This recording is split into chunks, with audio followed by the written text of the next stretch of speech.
All right, we're live, we're live, we're live. Look alive, look alive, look alive. Peace to everybody out there on the YouTubes and the X's. And I think I need to make Instagram live, so we'll go ahead and do that.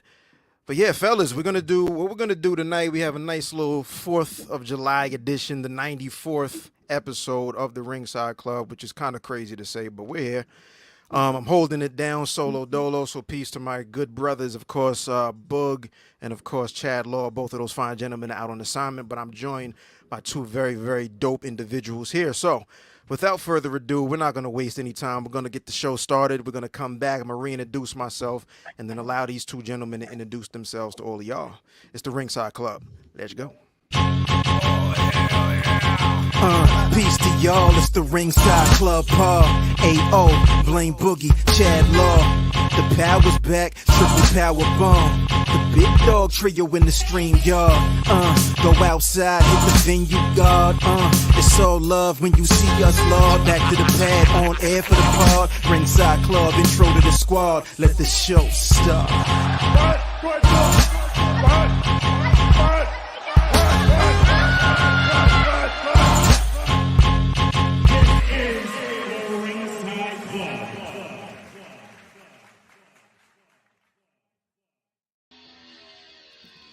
Yes, sir. Peace, peace, peace, peace, peace, peace to you and yours, ladies, gentlemen, boys, girls, children of all ages.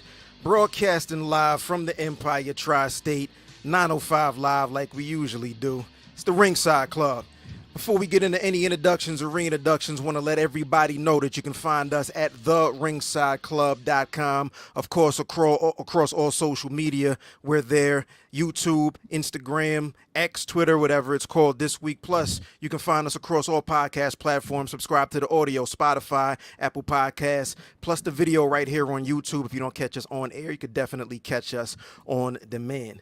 Now, as far as me, myself, and Irene, I go by the good name of the good brother A.O. Baker. You can find me everywhere at I am A.O. Baker. Once again, I'm holding it down solo. But peace to my man Blame Boogie and my guy Chad Law. We were definitely making the podcast rounds this week, so I want to shout out to all of the shows that we've been on this week. All of those links are definitely attached. But it would not be an episode of the Ringside Club, 94 by the way, without a couple of dope guests. So I'm going to allow these gentlemen, first starting right directly above me to the left and then to the right, I'm going to allow these two distinguished gentlemen to introduce themselves before we get the show started. What's up? What's going on, everybody? Prince Hudda here. Appreciate the invite, A.O. Baker. I go by the name Prince Hudda at the Prince Hudda, Instagram, TikTok. A lot of short form sports content, sports betting, big diehard wrestling fan, and excited to do the pod today. Just started my own pod, Prince Hudda podcast. New episode dropping tomorrow. Really new to the game, a few years away from that 94 mark, but we're scratching the surface here. So very excited to be jumping on today, and we got a great show today. Yes, sir. Welcome to the Ringside Club. My man John Anthony, Chairshot Sports. What's up, brother? Doing all right, baby. Hey, thank you so much for having me. It's a pleasure. Awesome to be here, guys. I'm John Anthony. You can find us Chairshot Sports on Instagram, on Twitter, and on Facebook, and also here on YouTube as well. So hit that subscribe and hit the bell. And also, if you got some time on Saturday nights at 6 o'clock, you can find us on Live 365 radio app, on the Block 105, and also SoCal Radio as well. Yes, sir. We have some dope guests here. Prince Hudda, John Anthony, Chairshot Sports. Once again, this is the Ringside Club, episode number 94. Now, not even on the run sheet, just crept into my mind, man. It's dope to have some wrestling fans. Obviously, this is a wrestling podcast, but how the hell does somebody become a wrestling fan in the first place? This is a very weird niche world of entertainment. So, Mr. Hudda, let's start off with you. How did you become a wrestling fan? That's a funny story. Great question. So I was like, I think 9 or 10 years old. I think it was around the time everyone kind of gets into it. I actually didn't know what wrestling was. I had the SmackDown versus Raw game on my Nintendo DS. And I remember I was playing and a buddy was like, "Oh, do you watch WWE?" I was like, "No, it's a video game. What do you mean?" Like, I played the game. They're like, "No, it's a TV show." I was like, "What?" And then I went home that night and I think it was a Monday and I watched. I was like, "Oh my God, all these characters in the video game are real human beings." I was like, "Oh, Rey Mysterio, Cena, they're all real people." So I think at that age, I was like, blown away that this video game that I was obsessed with is now a TV show. So from there, like, I was hooked. John, what about you? That's awesome. I feel like that's like backwards where you're like the characters are actually real. That's awesome. Yeah. Yeah. I thought it was real. Yeah, I was the same way. 6, 7 years old. My old man watched it a lot, so I was catching it there. Just as I got older, going to school, kids were talking about it back in the day. Late 90s, the Attitude Era, one of the greatest eras of wrestling. Everyone was talking about it, got into it. It's stuck ever since. And I think also, too, to answer your question how you get into it, it's like I feel like it's one of those where it's like you got to bring your friends along with you. You pick that one match or that one moment where you're like, they're going to dig this. This is cool. And you show them, like, check this out. Like, oh, yeah, that's awesome. And boom, now you got someone else in. 100%. What match would you show somebody? Like if a brand new fan, a friend that you're trying to get to watch wrestling for the first time, if you had to pick one. I need prep time for that. There's so many. It's a lot. There's so many. It depends. I mean, if you want to show someone a cool, like, physical match where they do a lot of cool things, I'm thinking, Shawn Michaels Razor Ramon ladder match. You got to go somewhere there. That's awesome. It's physical. It's for a belt. Anything with, like, obviously Stone Cold, The Rock in it also too. It would hook someone right in. For me, I remember I tried with Shawn Michaels Undertaker WrestleMania, but for me, it's like the Friends, it's too long. So I have to find something shorter to get them. So my go-to is Goldberg, Brock Lesnar from WrestleMania. Was it 33? It was a few years ago where they had like a 6-minute match. It was just moves, Yeah. and they're all cheering. That's usually one where it's like, it's quick, it's hard hitting right away. It's like a Tyson fight. Where people are like, oh, it's kind of similar to like a UFC style. So that's usually my go-to because it's quicker and more recent, and like Lesnar's a pretty big name outside of WWE. Same with Goldberg. So, very dope. Now, somebody asked me that question. Peace to my man Ricky. He asked me that question. My answer to that question was Stone Cold versus Dude Love. I want to say it was 98 Over the Edge. McMahon was the special guest referee. The Stooges, Briscoe and Patterson were the ring announcer and the timekeeper.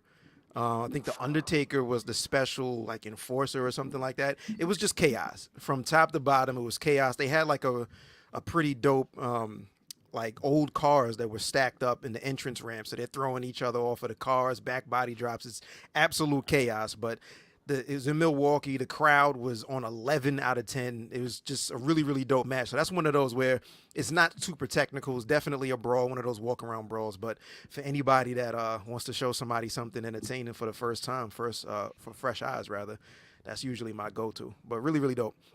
All right, cool. So let's get into the rundown, man. There's a lot of things to talk about, a lot of things coming out of this past week. One of the things that just dropped, I believe yesterday, was the documentary that everybody's been waiting for since WrestleMania this year.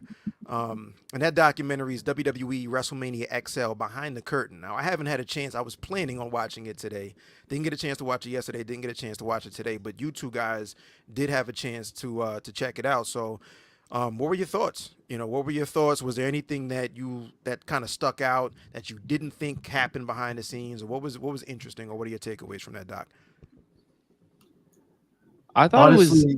Oh, you go. No, go ahead, Prince. Go ahead. Okay, I thought it was like, because I like all that behind the scenes stuff. Like we were talking to football earlier, like Hard Knocks, or the UFC did a behind the scenes show a few weeks ago. So I've always liked that kind of stuff. Personally, it wasn't anything that like wasn't leaked on Twitter, that kind of like your Fightfuls, your PW insiders that kind of tell you all that stuff. But it basically confirmed what a lot of people thought was going on behind the scenes. But it's just cool to hear like their perspectives, and it's always cool seeing like them set up or backstage before the music plays and they come out. So I really enjoyed it. It's a good watch. Like I think even though you kind of know what happens, just hearing Cody and some of the interviews, what they did with the guys, I thought it was pretty dope. Yeah, no, I agree. It was awesome to watch. I was excited for it. It's supposed to be out a little while ago. It took a little more time. To be perfectly honest with you, obviously hearing a lot of things, depending on where you read your information and what you want to believe, I think it was too clean.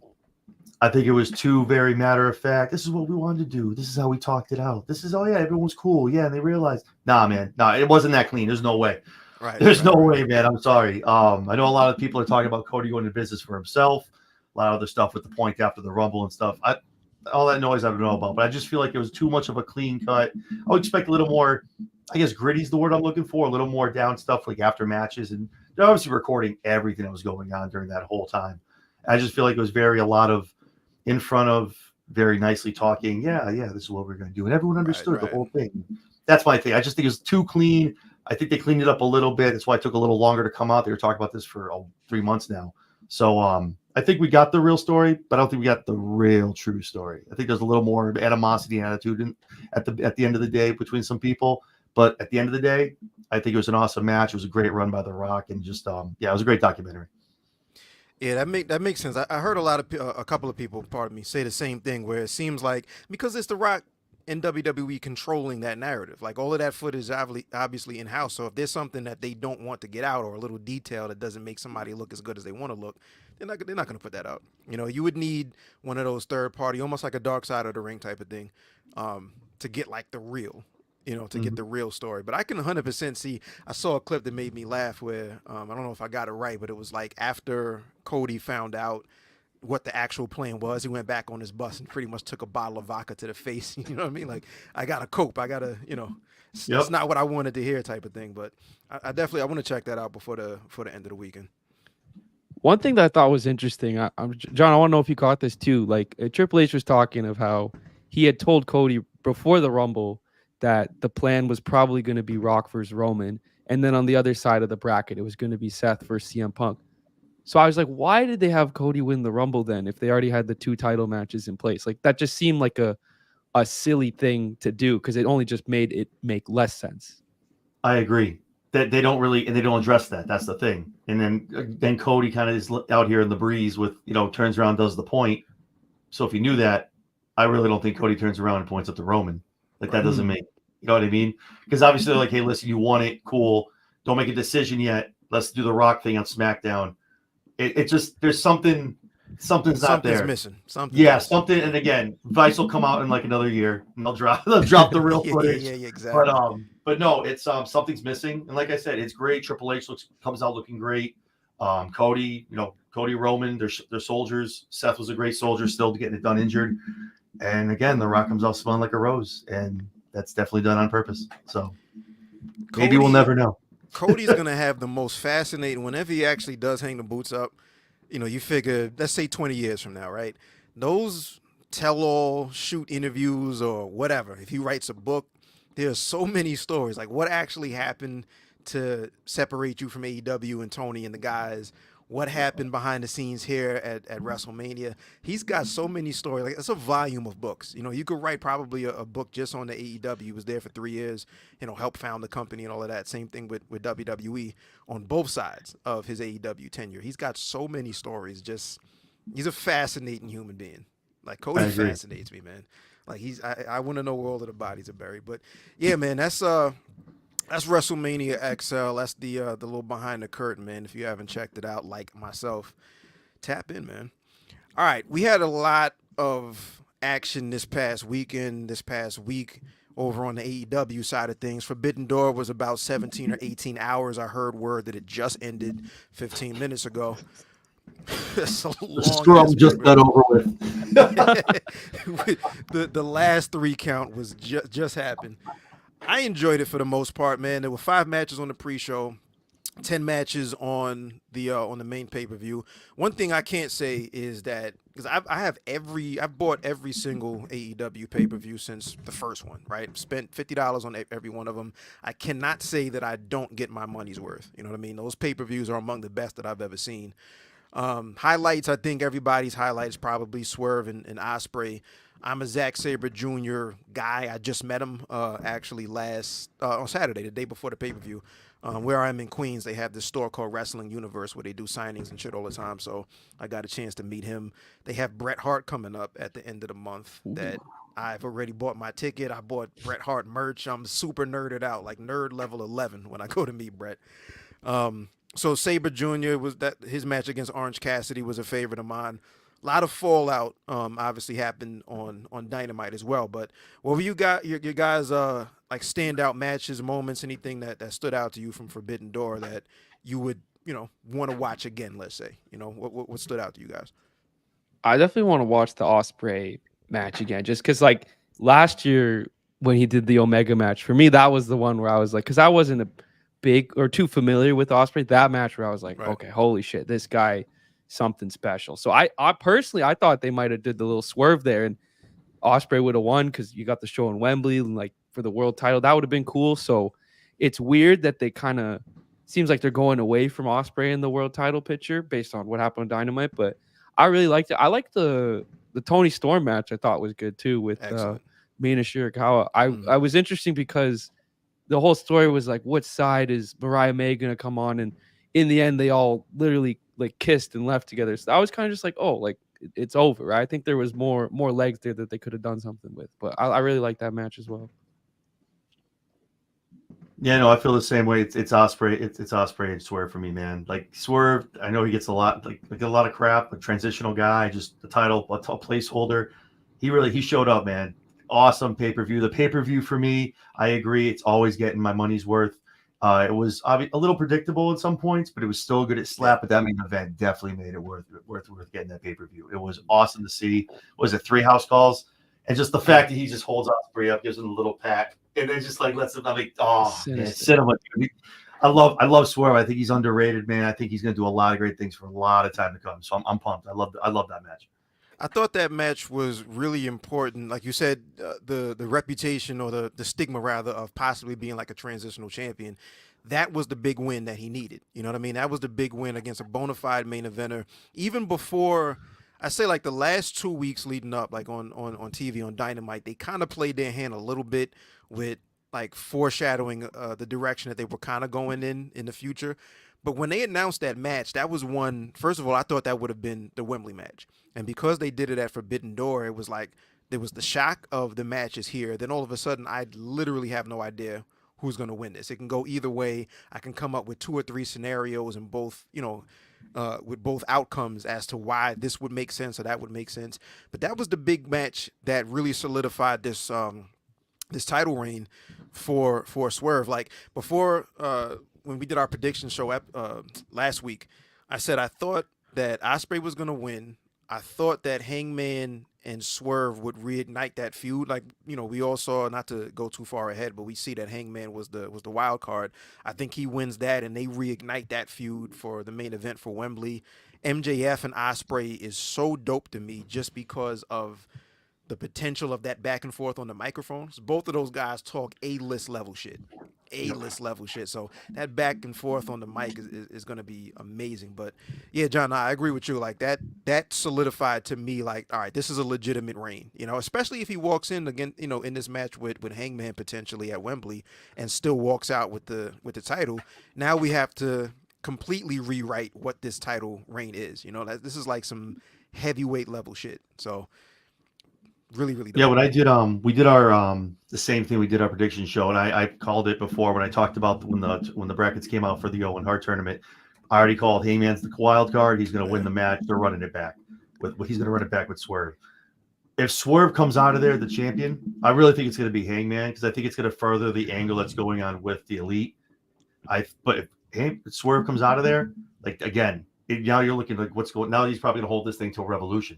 That's. So, I mean, it could go either way. But I think for the purpose of storyline and kind of how, again, I don't want to get ahead of ourselves so we talk about it, but the way he treated the EVPs after that, now you're like, oh, that's not their boy anymore now. Yeah, now we like, kind of want I'm not your young boy anymore. I love that. Dude, that was so – we'll talk about that. Yeah. We'll get into it. It's really dope, though, because, like, Osprey hasn't had a clean win one-on-one versus Hangman yet. So even though he's the champ – if that is the match for Wembley, that's the one thing that he has to kind of check off his list to actually do. You mentioned MJF there. I was pretty disappointed with that. Like, well, when they built it, I was like, okay, it's Forbidden Door. He's got to fight someone international. But I was expecting some sort of swerve. Like, it's in his hometown. He's a big star. He's coming back. First pay-per-view match. And it was just a nothing match. Like, it was just kind of like simple. We knew he was going to win. He won clean. No real issues there. And he walked out. It was just kind of like, I feel like there was something more. I don't know what they could have done. Like armchair quarterback, there's nothing. I don't know what they could have done differently. But I was just like, why was he even on the card if that was all they're going to give him? That was same thing I said. Like, and I'm a HSRO, like a new HSRO fan because I think he's like really unique and really dope. But since he's been in AEW, he hasn't had any real meaningful wins. He's lost more than he's won, and then the wins that he has, not really all that impressive. And then all of a sudden, it's just, all right, we're going to do HSRO versus MJF. Like, why? Why are we doing this? Just to say that we have an MJF match. It'd have been dope for MJF to come out, wave to the crowd, or just be sitting in the front row, or maybe do commentary. Like, don't just, That's the one thing. It seems like because they have a roster that's as big as it is, let's just have matches and throw it. We got to find everybody, and it's like the WrestleMania thing. Like sometimes they just have these matches where there's like 8 people, 6 people in a ladder match or whatever the case, just because we want to make sure that everybody's on WrestleMania. Everybody doesn't need to be on WrestleMania. Like let's Or just go with the hot feuds. The 14 tag showcase. Yeah. Let's do a gauntlet. With every tag team that we have from NXT all the way up to Raw. Like, nah, we don't need to do that. So I agree, Prince. Like they kind of shoehorn that match. There were a couple matches. I didn't need the Jericho match. I really do like the trio of Samoa Joe and Hook and Shibata, but that match could have been a Dynamite or a Collision match. I didn't need to be on the pay-per-view, but I would have rather, matter of fact, the fifth match that had Mystico and the Lucha Bros against Los Ingobernables from the pre-show, that shit should have been on the main card. That was fire. That match was fire. That match was check good. that out. Yeah, that was fire. They had what was dope about that is like AAA and CMLL are like, they've been beefing forever, right? So because the Lucha Bros are like AAA affiliated and Mystico is the guy over in CMLL, it was kind of dope just to have, these guys in proximity, on the same team. That was pretty fire. But yeah, any other thoughts coming out of Forbidden Door? To you guys' point, like those shows are they're so long. I feel bad for Renee because she's doing the pre-show at 6:30. She's sitting there for the whole show, 8 to 12, and then she's doing the press conference 12 to 1. So that's like a 7-hour shift she's doing there. That is. I hope she's getting paid by the hour. Man. Yeah, no, she worked the double. Yeah, she worked the double, man. I don't know. I mean, respects like. It's a different audience, right? Like WWE, their shows, it's like now it's like you look at money to make 5 matches or 6 matches, right? 3 hours in and out, you're done. Whereas these guys, it's like, no, strap in, you're gonna get 15 matches and then a post press conference. And then sometimes, at least recently, the post press conferences where all the news comes from. So you got to watch those too. It's a lot to do. And a Sunday, I guess, because, well, we had Monday off for Canada Day, but yeah, for a Sunday, that's just a lot. Yeah, no, that's. Fortunately, I work from home most of the time, so Monday I was like, I'm gonna just stay in bed an extra hour, man. Like I feel like I just went to bed. I had people buy to watch, so once the pay-per-view went off, now we got to clean up, and it was a whole thing. So, but definitely got the money's worth. Speaking of like WWE, really quick, I've been like kind of spoiled by like their brunch time PLEs, like the Saturday 1 p.m., 12 p.m. So now to see on Saturday they're starting at 7, it's like fuck. Like it was. I know, God forbid, right? We're like, oh shit, now I gotta do something tonight now. Yeah. Like I gotta, exactly. Let's head over to Dynamite. There's so much news that came out of Dynamite.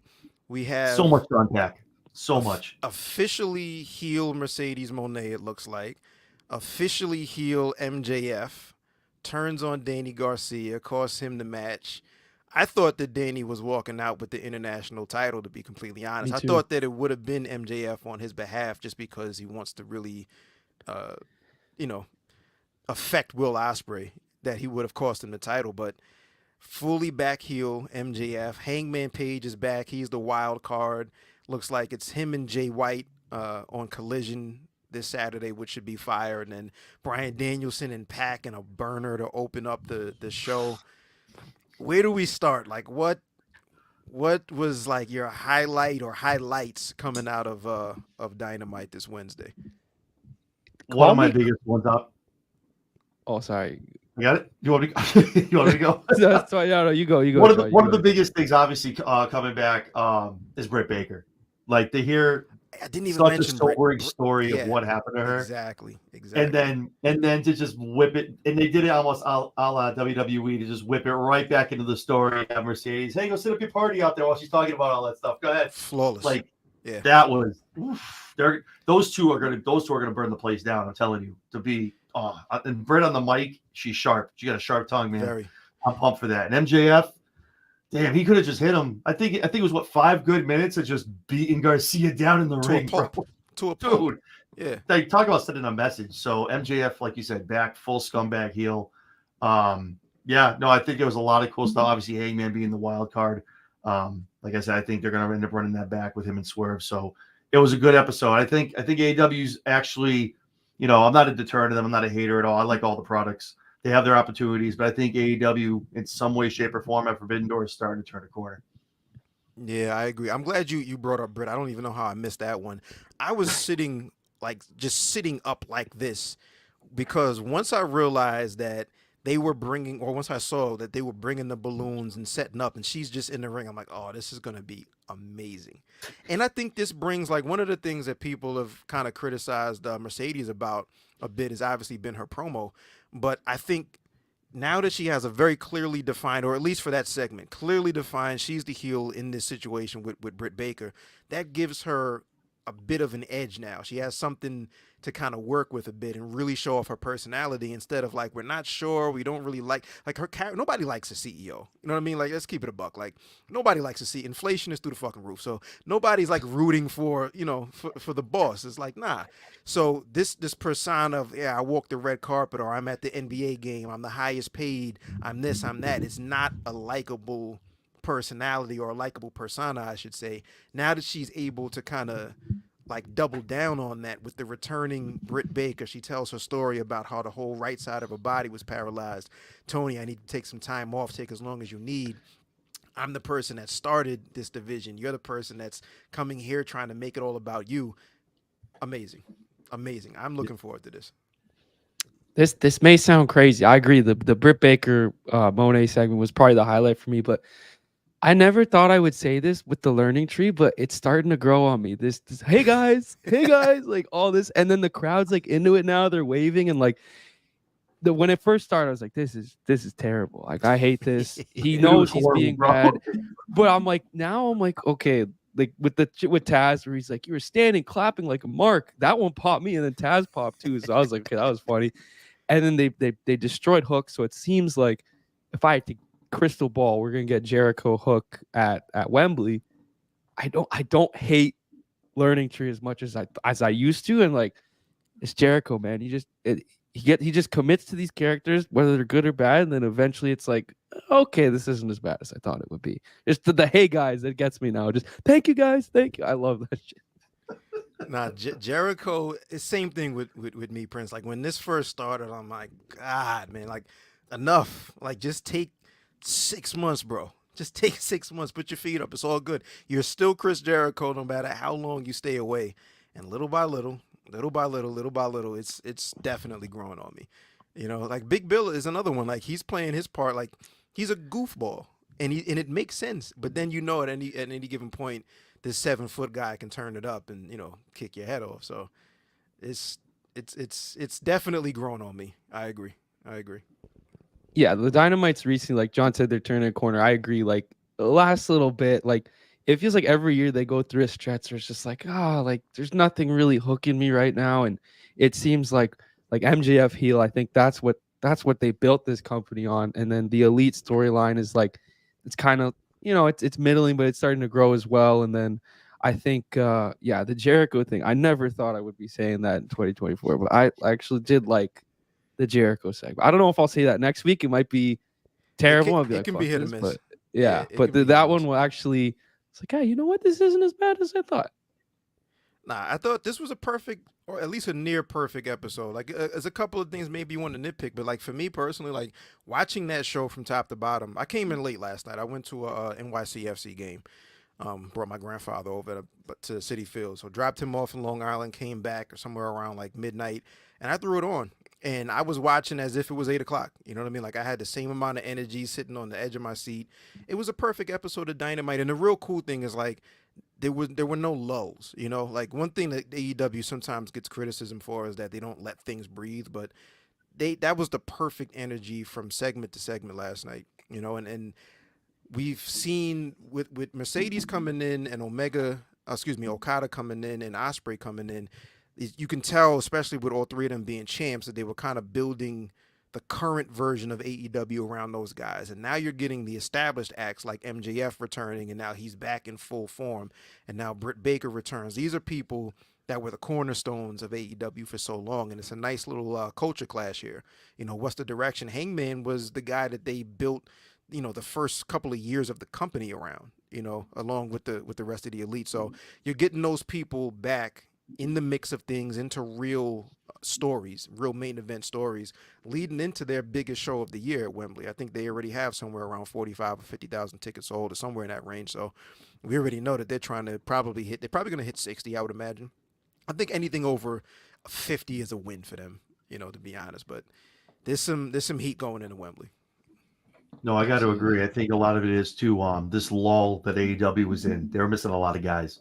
They didn't have MJF. There Exactly. was no Hangman. Like you said, they're kind of holding on, building this. They're like, we're waiting, and now I think everything's gonna start coming to fruition with Wembley going to Revolution to 2025, and I think it's awesome because the better they get, the better WWE gets, and they just gonna keep Exactly. going up. And that's exactly, as wrestling fans, what we want and what we need. So I'm pumped for it. I'm here for Yeah. it. 100%. Like, I love the facts. You can tell they borrow little things here. They're always watching. If they do this, oh, okay, let me put my spin on it.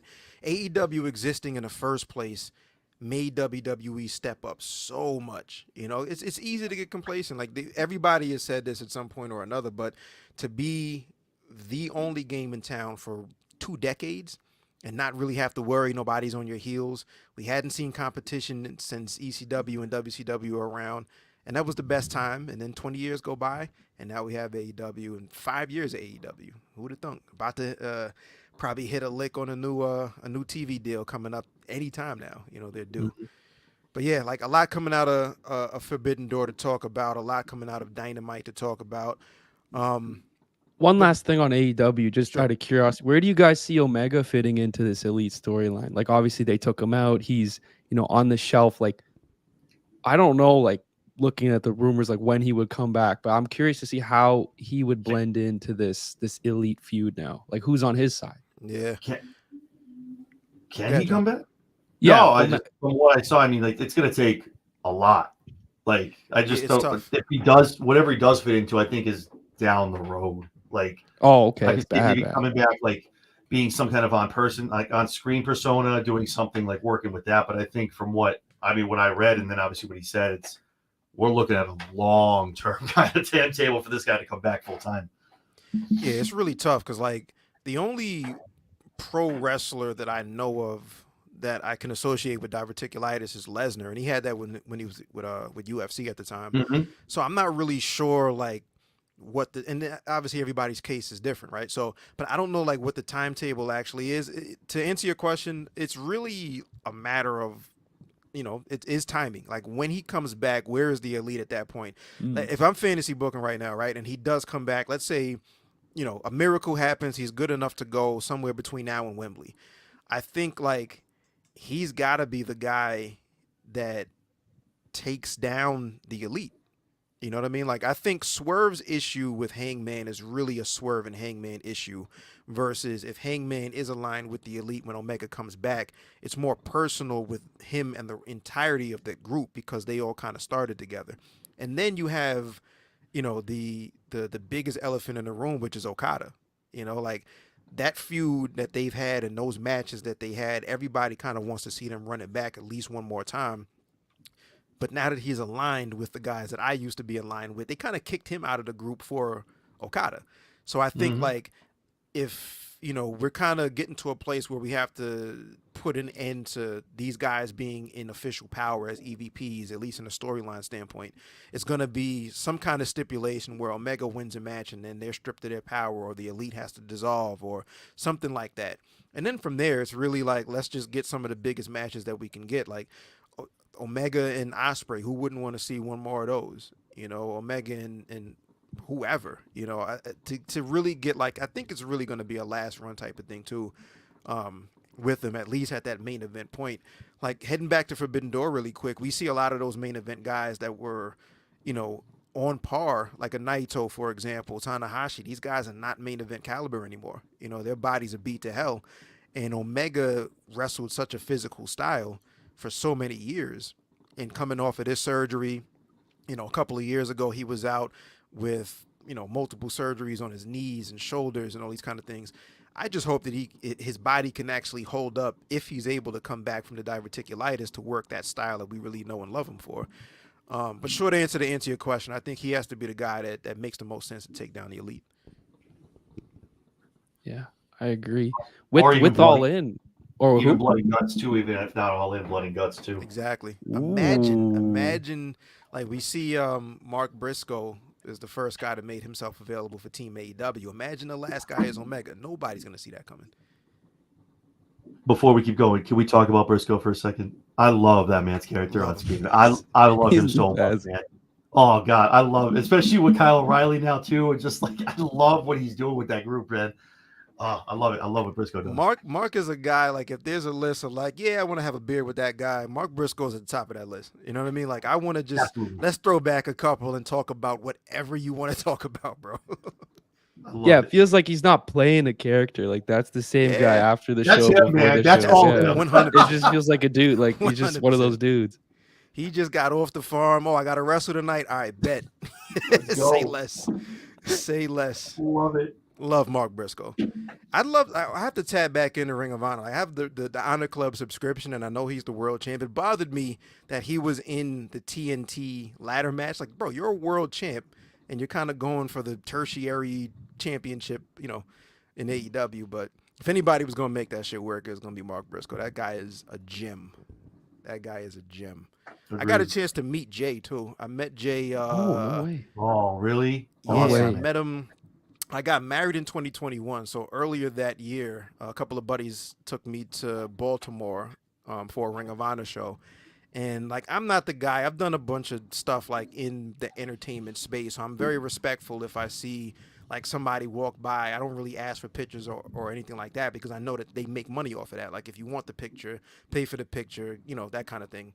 However, had a couple standing in the entryway or wherever I was standing, like by the bathroom, and here comes Jay Briscoe just chilling. He's among people, just chopping it up with people. Like, I gotta get a picture with this guy. And he was the coolest guy. He made sure it's like, take as many as you want, make sure the lighting is good, let's turn this way. He was like super cool. Super awesome. cool. Yeah. That's That's amazing. awesome, That's man. amazing. Long live that man. Long live Jay Briscoe, man. For sure. But yeah, AEW is on fire right now.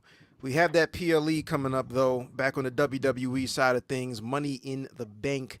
There are 5 matches, a very, very tight 5 matches. So I'm going to pull this card up, and we're going to go around and see if any of our predictions actually hold true coming up this Saturday. So again, we have 5 matches. There are 2 Money in the Bank ladder matches. We have a World Championship match for the Raw side of things, an IC championship match, and then a nice clusterfuck house show style match, a little 6-man tag action. So I'm going to go down. I'm pulling this right off of Wikipedia, so if anything's wrong, don't blame me, blame them. We're going to start with the Money in the Bank men's ladder match. We have Jey Uso, Carmelo Hayes, Andrade, Chad Gable, LA Knight, and Drew McIntyre all participating in this. I see Jey Uso taking this. Like, just a matter of elimination for starters. Carmelo's still on his way up. I don't really see him winning this. Andrade, I think he's the speed champion right now. I think he's definitely going to there's some highlights that both of those guys are going to have. To me, this boils down, I think LA Knight had this been 6 months ago. I think LA Knight would have been more of a candidate for me, in my opinion. But to me, this really boils down to a Drew McIntyre, Chad Gable, Jey Uso conversation. And I kind of go with Jey Uso because I think Drew McIntyre is still tied up with CM Punk. Whenever Punk comes back, I think Punk he's going to interfere and cost him in some way, shape, or form in this match. But Drew and Punk, they're going to feud for a while. And that doesn't need to be about the world championship yet. When it does, that kind of ups the stakes. Like, I could see them running that back at, Mania 41, let's say. And so then it comes down to like Jey Uso and Chad Gable. Gable would be pretty interesting just because like he's so obnoxious that him with that briefcase is prime television. But I think Jey Uso, he's the hottest guy. I can see him, just custom yeeting the bank. How many of those briefcases they're going to sell off WWE shop. You're going to see him coming down through the audience, holding the briefcase up, waving it around. It's going to be amazing. So I think Jey Uso is just hot right now, and it just makes a lot of sense and brings a lot of excitement to see him with that briefcase. Prince, who you got? That's a tough one. So just for some background, being like, because I live near the Scotiabank Arena where the show is. So when they first advertised it, the poster was like a bunch of different guys. It was like Seth and then a couple other guys. And then they changed the poster like last week. And it's just the Jey Uso yeet in the bank. and it's like there's the poster and the arena, there's like bus posters everywhere, so they're really shoving the Jey Uso stuff down, which makes me think they won't go that way. Because I remember last year it was like LA Knight, it was like his time. They were in the UK, it was a huge pop. I remember he climbed the ladder, everyone's freaking out, and then Priest won it. And no one really thought, not that no one really thought anything of Priest at the time. It was like, oh, okay, we're gonna go in a different direction here. So Yeah, he wasn't the favorite at all. yeah, so I want to say Jay, but I'm like, it feels too perfect. You know what I mean? It feels too perfect. I think I wouldn't have a problem with it being McIntyre, just because it's like his whole character is like such a hypocrite, and he thought, Money in the Bank's so stupid. I got cashed in and I lost. I think it'd be pretty funny if he wins it and maybe cashes in that night, and then potentially we get CM Punk Drew for the title at SummerSlam, because that's like you would want your big stars in a title match. So I'll say Drew. I think yeah, either Jay or Drew. Just because I see, maybe it's biased, just because I'm here. I see Jay every day on my walk to work. I see the poster of Jay. I'm gonna go Drew McIntyre. All right, awesome. So honestly, AO, like everything you said, I agree with. Like, very short, very easy. But it comes down to me, Jey Uso and Chad Gable, and you just hit the nail on the head, Prince. Like Jey Uso, I feel like is the favorite, and he's one of those guys where it's just too predictable. My little caveat of the whole thing with Chad Gable winning this might be a little presumptive, little ahead of its time, I guess. That's what a lot of people have been telling me. This match has a lot of detractors. With the Uso, you got the Bloodline interfere. With McIntyre, it's Punk. LA Knight, he pinned Logan Paul to get his spot in. I guarantee you Logan Paul makes an appearance at this match on Saturday. I think it's Chad Gable, as he has helpers. And by those helpers, I think it's going to be the Creed brothers are going to come down, clear house. Maybe it's early. Maybe it's SummerSlam it happens. I don't know. And the other thing, too, is who's to say that whoever gets this briefcase is going to go for the World Heavyweight Championship or for the Universal? Austin Theory had it. He went for the U.S. title. Maybe Chad gets this and finally gets his shot, the IC title. And like, look at, I got this. I'm cashing in when I want it. So I think Chad makes it more interesting. And again, I agree with the arrogance, the master in the bank, all that stuff with all the work he's going to do. I think he's the most interesting pick where you don't know, is it mid-card? Is it the World Heavyweight? And I think this is a good introduction for the Creed brothers. Imagine him, at the end of a Sammy. Imagine this goes on first, right? And then we have like Sammy versus Braun, not to go ahead too far, but imagine at the end of that match, whether it goes this way or that way, and Chad now cashes in to finally get his IC title and just rub it in Sami Zayn's face finally. I can see that. That's pretty dope. That's pretty dope. We've had like a lot of talk coming out of coming from Drew McIntyre about like, I'm not leaving Money in the Bank without that title. So that's something to watch too. Like, let's say he is the one to win this briefcase. Like that can go in so many different directions. Like I can see CM Punk, for example, being a dick and costing him the cash in at the pay-per-view, and how much heat. That's even more, more another stick on that fire. But yeah, it's gonna be dope. I'm still sticking with Jay, but there's a couple of really interesting points there where like Chad would be very interesting for sure. That Wyatt 6 though, you never know. Like Chad's at the top, lights go out, Nikki Cross is on the top of the ladder. He gets all scared or something. You never know. Very true. You just because they seem to be targeting him, so it's like he's like clearly got some sort of heat with them, and there's something there. So I don't know. Like I feel like we'll see them. With them. I'm so interested. That would be very intriguing if maybe he joins them. Maybe they help him win. Who knows? We had an intro survey question a couple episodes back that was kind of funny. Like with the Wyatt Six finally revealing themselves, like when do you actually see the Wyatt Six having a match? You know what I mean? Like they're doing a lot, but there's no wrestling. Like how long is it until you see somebody from the Wyatt Six in the ring competing? What do you guys think? Survivor Series War Games. That was one of the answers. That makes sense. That was one of the answers. Yeah. A Wyatt Six War Games is chaos. I'm trying to think. Is there any like anniversaries for like Bray coming up? What would make sense? I'm just like, because it's hard. Because like a lot of people say it, and it makes sense. It's like these guys look so good. The production, like the when they debuted them and that shot where the back, everyone's like dead, and that was insane. But it was the same with Uncle Howdy, where it's like once we get to the match, it was like, oh, I don't know about that. So hopefully not too soon. Yeah, hopefully not too soon. Yeah, War Games would make sense because that's like the kind of wild match. But yeah, hopefully not anytime soon. I'll say that. Just let's not ruin a good thing, right? Dope. All right, so the other Money in the Bank, this is for the women's contract. We have Io Sky, Chelsea Green, Lyra Valkyria, Tiffany Stratton, Naomi, and Zoe Stark. Chelsea Green is my pick here. Chelsea Green is my pick.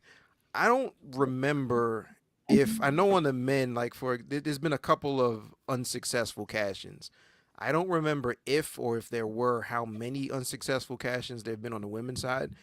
But I don't see Chelsea Green ever being world champ, but I do see her as the most annoying human being of all time as Miss Money in the Bank. And for that reason alone, I'm going with Chelsea Green. Just for the pure segment entertainment annoyance level of 1,000 every week, I see Chelsea Green. The smart answer is probably Tiffany Stratton. But there's also the argument that maybe it's a little early.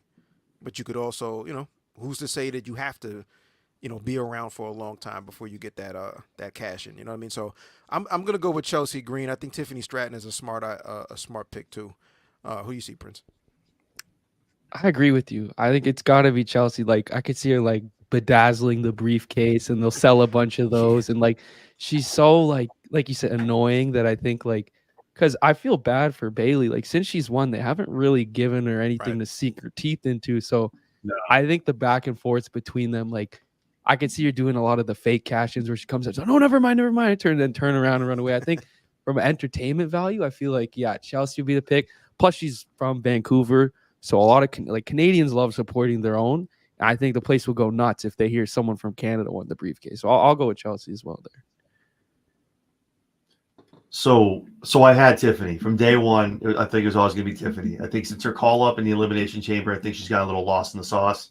I think this is something where, like you said, it might be early, but you can put the briefcase on her now and kind of let that maddening go down the road and like, okay, now it makes sense to do this. This is what we're going to do. She can be just as equally annoying in her heel roll with that briefcase. Very true. That's true. But with Chelsea Green, though, everyone I've talked to, just like I think this is the fifth show I'm doing this week about this. Everyone is telling she's growing on me because the same reason. Comedically wise, she's going to bedazzle. I almost like it to a Carmella Money in the Bank run. But there's also one other piece too. WWE loves to use their social media pieces all around with either Logan Paul, Impulsive, and other people. Who's the one person other than Chelsea Green talking about her being the Money in the Bank champion? Matt Cardona is going to be talking about that briefcase, carrying it with him to GCW, carrying it at the airport, going all around talking about how he's one half where he's going to cash in the briefcase. That's a little extra part of it where I didn't think about that. And I think Matt is pretty much the next 3 to 4 months probably going to come back anyway. He's talked a lot more about WWE on his X and on his social media. But Chelsea's growing on me. I'm going to stick with Tiffany, but Chelsea is definitely the 1A. Solid. Yeah, little Zack Ryder action in WWE sounds like it's happening sooner rather than later.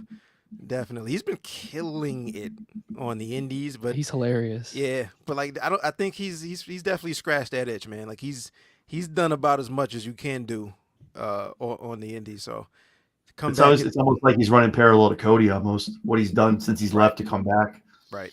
Yeah, like who would have thought Zack Ryder deathmatch king, Matt Cardona the deathmatch king, right? Like indie god. Indie god. Like it came out of nowhere. I saw him like there's a big company by me called House of Glory Wrestling that I saw Matt Cardona, and he was out there. One of the things he gets on a lot of the guys about is like, you're not out there, you're not selling your teas, talking to the fans, shaking hands, kissing babies. He was out there before the show, during the intermission, after the show, every fan just chopping it up with people. That man is a hustler for real. So, peace to that man. All right. He always says, though, he'll come back, but he doesn't want to be Zack Ryder. Zack Ryder's dead. I'm like, you can't tell me the people wouldn't explode if you hear woo woo one more time. Like, you got to lean into that a little bit. People would explode. I think he's earned that right. Look, if they have my man, the Perfect 10, Mr. Sean Spears come back as, Sean Spears instead of Ty Dillinger, you could definitely have Matt Cardona come back as Matt Cardona instead of I agree. instead of Zack Ryder. I think he's earned that. I just want to hear that song one more time. I feel like people would lose They their could do the minds. if you scratch, hear like that. they Yeah. started Kinda off weird. and then slow it down. And, And then CFO drops some Exactly. awesome theme for him. yeah, exactly. A little remix never hurt. We have Damian Priest. This is a last chance match, last chance for Seth Rollins. If he does not beat Damian Priest for the remainder of Damian Priest's reign as champ, there will be no more shots for Seth Rollins, no more title opportunity. So Damian Priest versus Seth Rollins, last chance World Heavyweight Championship on the line. And if Rollins wins, Priest has to leave the Judgment Day. I think Priest is on his way of being kicked out of the Judgment Day anyway. This is interesting to me.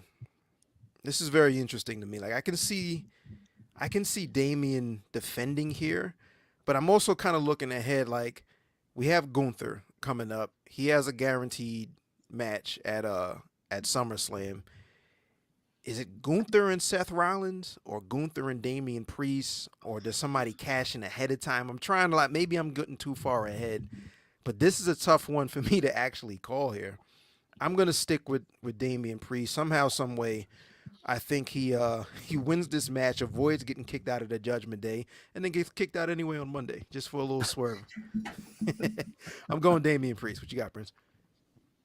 Yeah, I'm gonna go Damian as well. I think like Seth's just coming back. I can't see winning in the first match, and then I like what you said of how Priest wins it to stay in Judgment Day, and then maybe Rhea comes back, and then you think she's gonna go after Dom for Liv, but she goes after Priest or something. So I think what they're doing is very interesting, and this is the third match we've talked where there's no 100% guarantee this person's gonna win versus this person. So I think Priest wins it, but I don't think Priest goes into SummerSlam as the champion.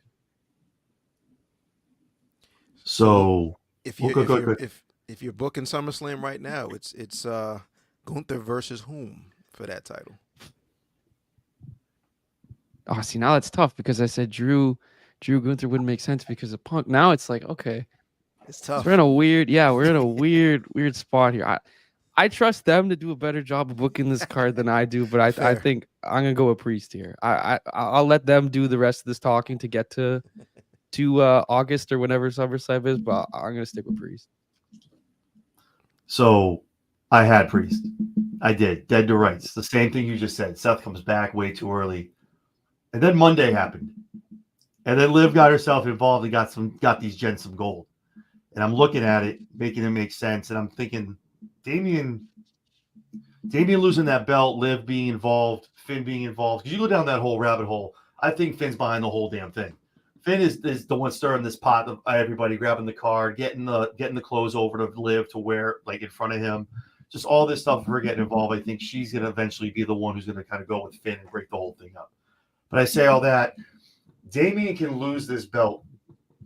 He has plenty to go down the road. He's going to feud with Finn, whatever happens, maybe Dom, whatever happens in that match that costs him the belt. Seth, obviously he doesn't get another shot. What does Seth do? Seth has nothing to do after this match. Right. Yeah, they can build something up that Monday and come out. I need to be better. It's Monday Night Raw. Doesn't make any sense. Damian has a lot to do. Doesn't need the belt for like the next 3-4 months with Rhea coming back, and then they start doing matches. Maybe it's a Dom Rhea Priest versus Finn, JD, and Liv or something, some mixed 6-man, whatever they want to do. I actually think Seth Rollins is going to walk out with the belt. And a lot of times, I know we've all been watching wrestling for a bit. Anytime they do this last chance back against the wall thing, how many times does that person win the belt? Right. They win it a lot of times. So it was Priest for me the whole time. And then Monday happened, and I went, oh, no, Liv's going to do. They're going to do something. I got Seth Rollins. Is the last chance he can't challenge while Priest is champ, or he can't challenge for the belt? Yeah. Okay. Priest is champ. Yeah. Okay. Yeah. Then that makes a bit more sense. I feel like. Yeah. What's funny is when Seth was on the shelf, the poster for Money in the Bank locally was Seth Rollins was on there, and I was like, "Oh, that's funny." He's injured. I don't know why he's on the poster. And he came back that Monday. I was like, "Son of a bitch! They told me already. I should have known that he was on the poster. Of course, he was going to be on. Everything counts, baby. Everything counts. Everything. So you're John. You're looking at Seth and Gunther for the title at SummerSlam. Yeah, and I think that's also going to be the better match, too. I'm a huge Damian Priest guy. I'm not taking anything away from him at all. I just think, match-wise, I think Seth is the Beast Slayer, the King Slayer. He's got a little bit more behind him, a little more juice in that match, I think. I don't think Gunther actually wins the match at SummerSlam. I think they're He going to wins the save match that. in Berlin. Yep, I think it's going to be at Berlin. So I don't really doesn't matter who Gunther faces. I think at this point, but I think a little more juice is worth the squeeze out of the match of Rollins and Gunther. Or maybe it could be that he wins that match at SummerSlam, and then somehow maybe it's like Ilya and Gunther just to run that match in Berlin. Oh, You know, yes. Please. that could be a move. Let's also. go. Yeah, I A will lot of never people forget. feel like talking about Ilya. Oh, he's small. He's this and that. I got to see him at Battleground and at Deadline last year. To both, that man can go. I'm sorry, Absolutely. like live. Oh, he's a powerhouse, dude. Do you remember the NXT UK match when Gunther was still Walter? It was Walter versus Ilya. Yep. And it was like my match of the fucking year. Like whatever year that was, it was like, this is insane. They beat the hell out of each other. Like old school Walter. A lot of people are impressed with Gunther, man. Like Walter's a monster. You know what I mean? So that man killed people. He was Absolutely. massive. You think the chops are bad now? yeah. But put all that extra weight. Oh, dude, he was a monster, dude. It was awesome to watch him. He's great now too, but it was. I think that match was during the pandemic too, so there's no Yeah, fans. there's So nobody the in there. chops and the slaps and the Yeah, you screaming, hear the like, reverb, like the ugh. chop, and then you can, it slaps off the wall, and then, it's like, God damn, like, what did he do to you, bro? Like, It was a They're brand probably or something. friends. Like, Shit. that was a good one. You got me good there after. Like, I Yeah. just can't picture that conversation let's afterwards. let's go have a pint after. Like, nah, we gotta go out back, bro. We gotta have a conversation. We gotta talk about this, We bro. gotta talk about There this, was man. intent behind those chops, bro. Like, my man, like, what do you have an issue? Because I can see. I think I might go with that, man. Like, maybe Seth wins. Seth gets beat at SummerSlam. Gunther, Ilya. I can see that. I like that. If I got the pin, that's how I'm booking it. But to your point, Prince, this is one of those cards where so far, like, there isn't anything so super clear cut and like very, very predictable, like, which is the best. But that's when it's so good. Exactly. So It's the good. best. Like, That is the best. love it. I love being wrong. Like a lot of things like, oh, this makes sense. This makes sense. Listen, we're wrestling podcasters, talkers, fans, whatever, and we don't know what the hell we're talking about. You know what I mean? So that's the cool thing about it is like, I think this would be dope, but if they decide to go in that way and it makes sense, or even if it doesn't, I'm just down for the ride. Two more matches on this card. We have Sami Zayn versus Braun Breaker. I think Braun beats the entire living hell out of Sami Zayn. If this, for me, for my book, this is probably the one that I think is the closest, not 100%, but at least the closest to being, yeah, that's a definite direction that this is going in. I think Chelsea Green is the only Canadian that walks out with a W on this card. We have a new Intercontinental champ, Braun Breaker. I think he, whether because there's only 5 matches on this card, I don't think this is a quick match. If this was like a 6 or 7 or 8 match card, I think this is a squash. I think it's just 8 spears back to back, and Braun just looks super dominant because Sami Zayn can absorb that type of a loss and still be Sami Zayn. He's the lovable underdog. But Braun Breaker, man, he's got all the momentum in the world. I'm interested to see how the crowd reacts because obviously Sammy's from Canada, but like it seems like people really like Braun, like the barking and like he's a heel, but like nobody's gonna boo this guy. He's a freak. And you mentioned Sammy's the underdog. I think he finds a way, like, a last minute, maybe roll up, grabs the ropes, grabs the tights, and then Braun gets furious and just destroys him after the match. I think Sammy somehow retains, but I think Braun just decimates this guy. It'll be like, because I think the same when we had Gunther and Sammy at WrestleMania, I was like, no way Sammy wins this match. Gunther's gonna kill him. And he did, but then Sammy still somehow found a way to win the underdog story. So I'm gonna go. I think Sammy retains here, but I don't think Braun doesn't. I think Braun leaves even if he loses, still looking stronger than when he came in. You think they run it back anytime soon, or Maybe, or Sammy's like he gets put on the shelf, he has to give it up, kind of thing. I think Braun could win that'd probably be my pick to win the Rumble next year. 2025 Rumble. I can see that. So yeah, sky's the limit for Braun, but I think I don't know. There's something about Sammy in these kinds of matches. He always finds a way to pull it out. So I'm gonna go Sami Zayn here. Cool.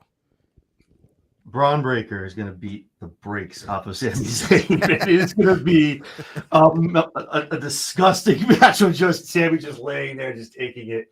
No, I think it'll be a good back and forth. Obviously, Braun's going to be he's going to be dominant. The way he's been booked the past 2 months, you can't have him go out there and have a back and forth. It's got to be more 75-25. I have Braun winning it, but again, to both your points too. So him being in Canada, him winning that gets him even more heat. Moreover, as a heel.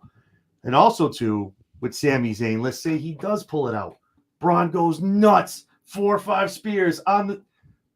And then they run it. Let's say Chad Gable wins the briefcase in the first match. And guess what? Here comes Chad Gable cashing in. Just goes over to Sami 1, 2, 3. Look at that. Exactly. That's how I can see. If Sami wins, and again, we all know this. It always depends. When you watch Money in the Bank, you see what match starts. If it's the ladder match, you're like, some shit's going down tonight. Yep. So, but I think if that match is first, Chad does win it. I think Sami does win, but just gets it just annihilated. Here comes Chad Gable, 1, 2, 3, new IC champ. It's gonna be a good one. It's gonna be a good one.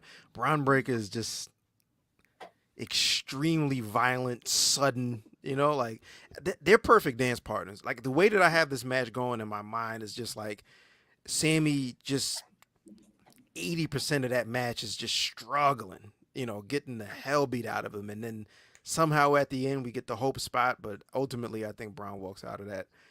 And then one more match here. We have a 6-man tag. We have the Bloodline. I believe it's going to Have they said who's going to be on the Bloodline team? I don't think so. If it's me, it makes the most sense to see Solo, Tama Tonga, and Jacob Fatu, and not Tonga Loa, pardon me. I'm not sure if they've confirmed, but I know Solo's in it. I don't think they've named the other two yet. It's like it's like new Freebird rule. We'll decide what's going to happen. Yeah. Quarter catch. We'll see. We'll show you who you're going to face. But I know might Solo be one of those where we just see them all 4 walk down, and then it's not until the bell rings that we see maybe somebody step down off of the apron or something, just like mind game style. But I would say, maybe Solo, Tama, and Jacob Fatu, but we'll see. But the 3 members of the Bloodline take on Cody Rhodes, Randy Orton, Kevin Owens. To me, when I first looked at this on paper, I was like, this is a kind of a match between who gets pinned, Kevin Owens or Tama Tonga. I think Kevin Owens takes that L, bro. Like, first of all, the Bloodline they have so much momentum going. There's also the chance that there's more on the way. That could happen on any given SmackDown. So many. Yeah, man. Like their big brother, name is escaping me right now, but there's a 7-foot dude. Zula starts with a Z. I don't want to butcher it, but it's Zuli or something like. It starts with a Z. There's another Fatu that's younger too. Yeah, Zilla. Yeah. Zilla. I bought Zilla. Yep. Nah, but there's a dude from New Japan. I'll find it. I'll find his name, but I think he's been rumored for quite a while. Like he was finishing up with New Japan and heading over, but who knows? There could be more, but I just think they have so much momentum right now. It'd be interesting. Like Cody's not above taking a pin either.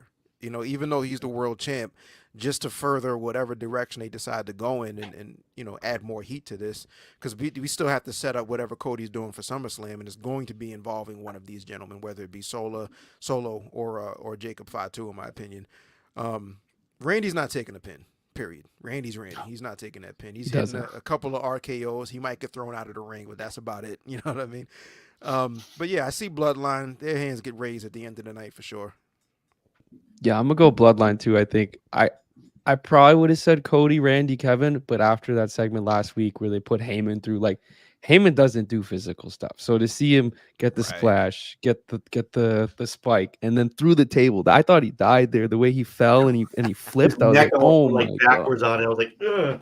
Yeah, I was like, ooh, like who approved that one? Like obviously Heyman was like, Heyman should sure do it, And they're struggling picking him up. Like I can't see them losing coming out of that. Like that was like, because for me, like this new Bloodline was kind of like, it wasn't phony for me. It was just like, okay, like we're kind of forcing this. We're using the same names, the right-hand man, the tribal chief. But then when they did that, I'm like, okay, now we have something for Roman to come back to, where it's like, if these guys weren't doing so well, I don't see Roman being too, they're not they don't need me back. They're kind of middling. But now I think they need a big win to be like, okay, we're the top dogs now. Roman's gone. Who's gonna stop us? So I think Bloodline wins. And to your point, Ayo, imagine Solo pins Cody. I think that would set up your SummerSlam match right there. Yeah. So I don't know who takes the pin. I mean, the short answer is probably KO, but I'm gonna go Bloodline here as well. Sidebar: it's Hikuleo is the other okay. other member, and he's like a 7-footer who I think is on his way. So expect to see him in the match at some point as well. Then too. If not this match, definitely before SummerSlam. Between now and SummerSlam, he's kicking somebody's face off. There's so many. They just keep coming. They just keep coming. The Saints go marching in, man. Real, like it's no longer nepotism. It's just like, listen, if you're born into this family, you got a guaranteed job here. You just got to be in shape. It's unbelievable. Just learn how to take a bump, bro. You good. They could start a promotion of just Samoans too, and it would still be amazing as well. Between the Tongans and Samoans, you have a full roster, man. It's wild. You learn how to run the ropes and bump, you're good. You could. It's a clean sweep for me, man. Bloodline, there's no way. I agree. Same thing on Friday night. That went down. I said, okay, they're winning. It's a matter of who gets the pin. I think it's KO. He takes the L. Solo gets the pin. I think it's going to be Solo and Cody at SummerSlam. With that being said, I think to everything you had said, Prince, like they're showing dominance. They're rising up. Solo's in a title match. Like, what are we doing? Like, no. This, I think SummerSlam is where Roman Reigns comes back, establishes dominance. They want him to be a very over babyface. I think he comes in, does something to help Cody. Cody and Roman shake hands probably in the middle of the ring, not because they like each other, but out of the mutual respect that he's back to take care of this bloodline. And I think what you see at War Games, you're going to see whatever the Bloodline 2.0 group ends up being, probably new guys coming in. You're going to see Roman, the Usos, could be Sami Zayn. I know people are talking about him, the honorary Us, or you could see Cody Rhodes teaming with Roman Reigns. Unprecedented, almost that Rock, John Cena, never before, never again kind of thing. Yeah. But in one solidarity team to get rid of or take care of the Bloodline 2.0 threat. Man, you talk about worlds colliding. To see Cody and Roman on the same side, throw Heyman in there as well. Imagine. Oh yeah, he'll come down. He'll come down as the manager. Absolutely. Good Lord. And then not to get too far ahead, but that at some point, The Rock is coming back. Where does The Rock's allegiance lie? My theory for the longest was he was the guy when Solo Sikoa first debuted. That Solo was on the main roster. I mean, coming up from NXT. That The Rock was the guy that Solo referred to when he said the Elder sent me. It wasn't the OGs. It was The Rock, and he's been pulling strings the entire time. I was waiting for the other shoe to drop at some point to where you see, Roman tells Solo to do something, and Solo just looks at The Rock to kind of wait for The Rock's approval. He just throws the eyebrow up or something crazy. Like, so the Bloodline thing is not anywhere near wrapping up. You know what I mean? The fourth inning, bro. There, exactly. Heyman wasn't lying, man. He might have been overselling. Yeah, we're in the we just started. We're in the second, man. We just threw the pitch out, bro. What are you talking about? We're just getting this warmed up. Yeah, we're in the second. Nobody's out, man. Nobody's out. But to go to what you said, there's a finish. I'm sorry, Prince. Let me cut you off if you were going to go. The whole thing with wrapping it up with Rock and Roman. That's why you'd have Roman shake Cody's hand. Rock comes back, goes, "You shook his hand. Are you serious? You shook that punk's hand?" And then there goes Final Boss Rock, and then you got obviously I think the WrestleMania 41 main event's probably going to be Roman and Rock.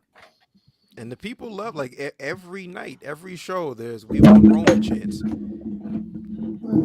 Oh, good. Every show there's "We Want Roman" chants. So it's built in for him to get that. Oh my God, I can't believe the tribal chief is back pop, and everybody that stands on the other side of him is getting booed out of the building. So it's lined up. Well, what's interesting is, and going back to that behind the scenes dog, not to spoil it for you, like one of the last scenes was the night after Mania when The Rock came out and said, my story, or your story with Roman's over, but our story is just beginning with him and Cody. So it's like now they're in the same situation they were last year, where it's like you have two main events, but now The Rock's in both of them. So obviously he's not going to politic for either one. So I wonder by this time in March, like who do fans want? Do they want Cody Rock or do they want Cody or Roman Rock? because I don't think the Ooh. ship has sailed on Roman Rock, but like the way it ended with Cody and Rock, it's like, and he pinned Cody, right? So like we got to see that at some point too. Exactly. So I have no idea. It's gonna be, and that's the best thing. I have no no idea. idea. I have no idea. That's I know what's it's the gonna best, be man. it's gonna be a fire show this Saturday. Money in the Bank. This was a fire show. 94 episodes of the Ringside Club. Prince, John, I appreciate the hell out of you guys coming through. This has been fun. Pleasure to meet both of you gents. Before we get out of here, once again, just let everybody in eyes and ears reach know one more time where they can find you, where they can find your shows. Sure. At Prince Hudda, at the Prince Hudda, Instagram, TikTok, Prince Hudda podcast, Spotify, Apple, and YouTube. Just getting that going. A lot more sports content. Want to dive into more wrestling stuff. I feel like with this popularity in wrestling, I'm gonna be posting a lot over the next few days at Money in the Bank. So definitely tune in if you want to see some stuff. And I hope I go 0 for 5 with the predictions here. I hope I'm wrong about everything. The show blows me away. Someone comes back. It's gonna be awesome. I appreciate you, AO, for having me on. And John, nice meeting you too. And I'm very excited for Money in the Bank here. And enjoy that live event, man. That's gonna be dope there at Money in the Bank. So it wasn't cheap. Are you going It was not cheap. Are you going to Heat Wave as well, or just Money in the Bank? No, just Money in the Bank. But like, I'm at a point now where it's like, I can't not, because they're here. Oh, you gotta go, man. It's one of those. Yeah. Well, SmackDown's tomorrow. It's not sold out, so I'm like, okay, if I get enticed with the right offer, I might do that. And then you can't go to 2 and not 3. So I right now at this moment, Thursday night, I'm only playing for one show. But spend it, brother. You can always make it back. Who knows? Exactly. Who knows? We'll see. Exactly. Who knows? Awesome. So it was great being on here, AO. Thank you so much, Prince. It was a pleasure meeting you guys. Like I said earlier, on Twitter, YouTube, Instagram, Facebook. You can find us all at Chairshot Sports. And on Saturday nights at 6 o'clock, if you got a little time, download the Live 365 app. Go ahead and check us out on the Block 105 and also on SoCal Radio as well. So, yes, sir. Right on. Yes, sir. This has been 94 episodes of the Ringside Club, man. We're on that road to 100 of them things. For myself, for Blaine Boogie, for Chad Law. We'll catch y'all next week. Peace.